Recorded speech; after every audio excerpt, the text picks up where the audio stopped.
tugas MTK yang tadi diajarin Pak Mufid itu loh.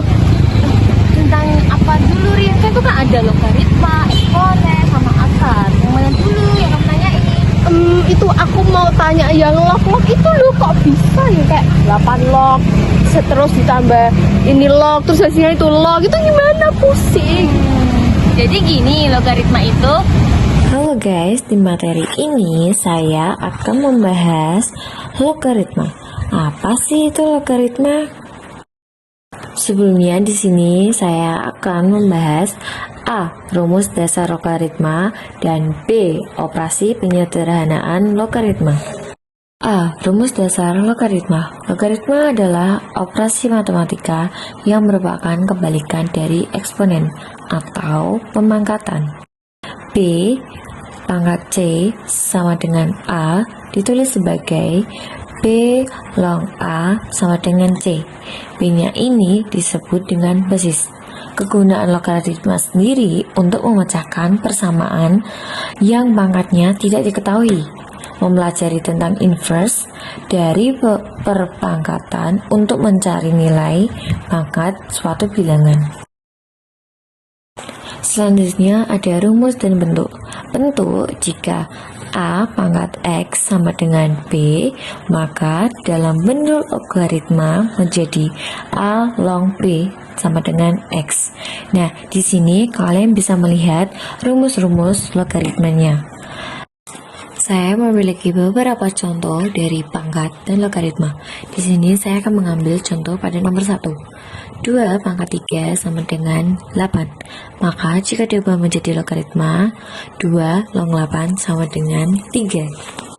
Tentunya kalian pasti sudah paham dong tentang logaritma ini dan kalian pasti sudah mendapatkan gambarannya, bukan? Di sini saya akan menjelaskan sedikit tentang logaritma. Logaritma itu memindahkan fokus perhitungan dari bilangan normal ke pangkat-pangkat atau biasa disebut dengan eksponen. Logaritma sebetulnya adalah bentuk lain dari pangkat. Kalau kalian ingin mengerti logaritma, kalian harus paham dulu soal perpangkatan. Kalau belum paham perpangkatan di sini, saya akan menjelaskan sedikit untuk membantu kalian. Buat kalian yang belum paham tentang pangkat, mari simak video ini. 2 pangkat 3 sama dengan 8, yang artinya 2 dikali 2 dikali 2 sama dengan 8. Nah, 2-nya ini ada 3 kan, maka bisa disingkat menjadi 2 pangkat 3 sama dengan 8. Dari hitungan ini menggunakan rumus A pangkat B sama dengan C. Lalu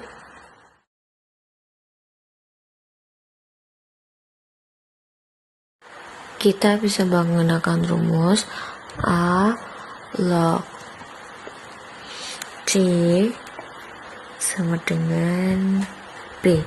Maka kita ubah menjadi 2 log 8 sama dengan 3. Selanjutnya di sini ada operasi penyederhanaan logaritma. Di situ kalian bisa melihat berbagai bentuk-bentuk logaritmanya yang dapat digunakan untuk memudahkan kita memecahkan suatu soal. Bentuk-bentuk ini mau tak mau harus dihafal. Namun jangan takut karena bentuknya sederhana kok. Lihat bentuk-bentuk penyederhanaan dari logaritma ini dari nomor 1 hingga 5. 3.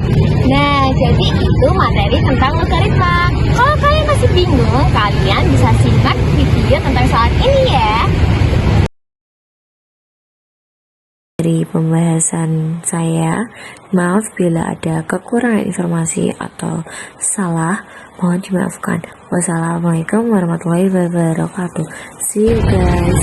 Oh, jadi itu pembahasan tentang logaritma itu seperti itu ya, Cip? Iya, Rin. Nah, jadi kan sekarang udah paham belum? Paham banget, ternyata tuh logaritma tuh nggak yang sesusah itu ya? Iya, jadi kamu harus pinter tentang pangkat. Jadi kamu akan bisa menyelesaikan soal logaritma. Oke, terima kasih, Cipa. Iya. Guys, ini kalian ada yang belum paham tentang materi akar dan kuadrat apa enggak nih? Oh iya, kebetulan aku juga belum paham tuh tentang materi akar kuadrat. Boleh dijelasin nggak mau? Boleh sih, kebetulan nih aku udah paham banget sama materinya.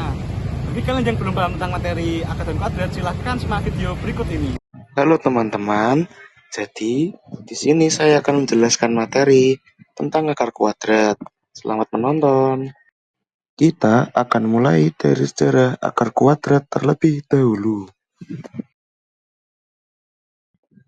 Sejarah akar kuadrat berawal sejak zaman kuno, dengan bukti paling awal berasal dari peradaban Babilonia, yang sudah mampu menghitung akar kuadrat dengan ketelitian beberapa angka desimal. Konsep akar kuadrat sendiri adalah bilangan yang jika dikalikan dengan dirinya sendiri akan menghasilkan bilangan asli tertentu.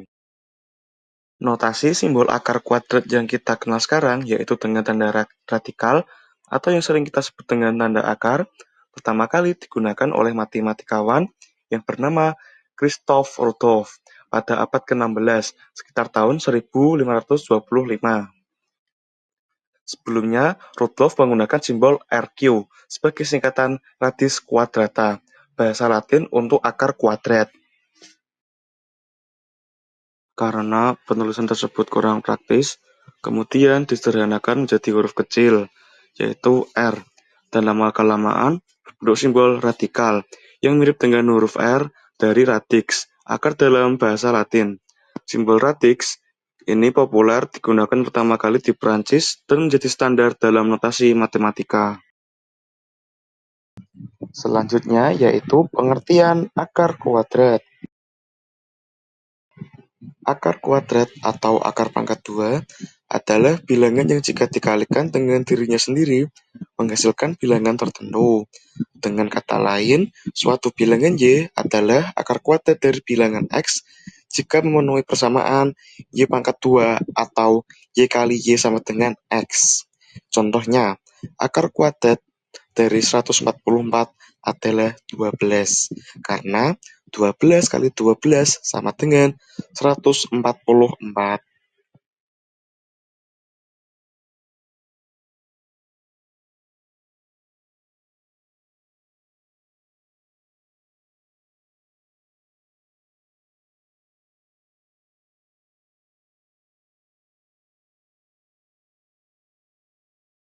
Lalu berikutnya ada beberapa sifat-sifat akar kuadrat. Yang pertama, sifat perkalian akar. Hasil perkalian dua akar sama dengan akar dari hasil perkalian bilangan di dalamnya. Misal akar 3 dikali akar 12 maka hasilnya akar 36 lalu akar dari 36 adalah 6. Yang kedua, sifat akar kuadrat dari kuadrat. Akar kuadrat dari kuadrat suatu bilangun adalah nilai mutlak bilangun tersebut. Contoh akar dari 5 pangkat 2 adalah 25, lalu akar 25 adalah 5. Yang ketiga, sifat pembagian akar. Hasil pembagian dua akar sama dengan akar dari hasil perkalian bilangan di dalamnya. Contoh akar 16 dibagi akar 4 sama dengan akar 4, lalu akar 4 adalah 2. Setelah mendengarkan penjelasan materi, rasanya seperti kurang jika kita tidak melakukan latihan soal pastinya. Silakan simak beberapa latihan soal berikut ini. Oh, jadi seperti itu ya akar kuadrat. Nah, untuk contoh soalnya sendiri itu gimana ya Maul? Apakah susah atau gampang? Nah, bagi kalian yang pengen lebih ngerti tentang materi akar dan kuadrat, silahkan simak contoh soal berikut ini.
Nah, jadi itu pengertian tentang materi akar dan kuadrat. Gimana kan, udah selesai apa belum? Ya dong. Sudah Maul, terima kasih. Guys, kalian masih inget materi yang tentang eksponen gak? Oh iya, aku lupa. Katanya itu materinya bersama dengan akar kuadrat ya. Coba dong jelasin, aku pengen tahu lebih lanjut tentang materi eksponen. Nah iya Maul, jadi tuh eksponen sama akar kuadrat itu hampir sama.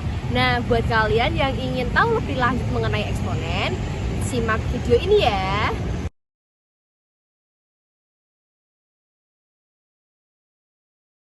Tahukah kalian apa itu eksponen? Jadi, eksponen atau bilangan berpangkat adalah bentuk perkalian bilangan yang diulang-ulang. Secara singkat, konsep pada eksponen pertama kali dikembangkan oleh matematikawan Yunani kuno, Euclid, namun penggunaan modernnya dicatat oleh Michael Stifel pada tahun 1544.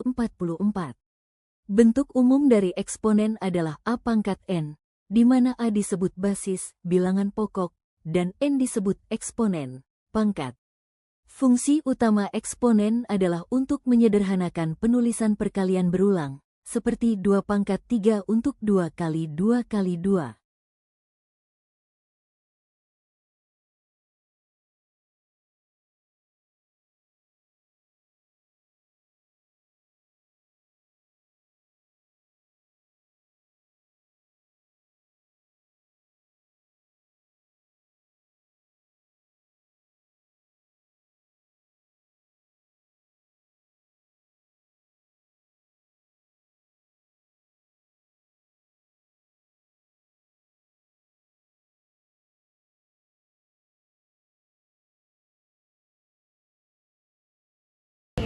Nah gimana nih guys, udah paham belum tentang eksponen itu seperti apa?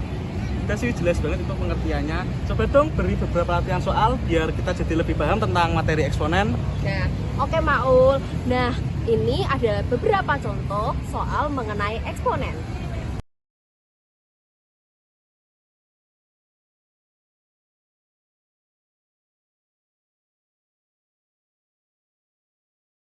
Nah, gimana guys penjelasan tentang eksponen? Kalian sudah paham kan? Sudah dong. Nah, saya Nisrina Salwa Anjani, nomor absen 27.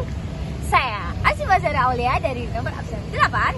Saya Maulana Abdul Razak dari nomor absen 22. Sekian dari kelompok kami. Mohon maaf apabila ada kesalahan dan kekurangan saat penyampaian informasi. Semoga video ini dapat membantu pembelajaran kalian. Sampai bertemu di video selanjutnya. See you guys.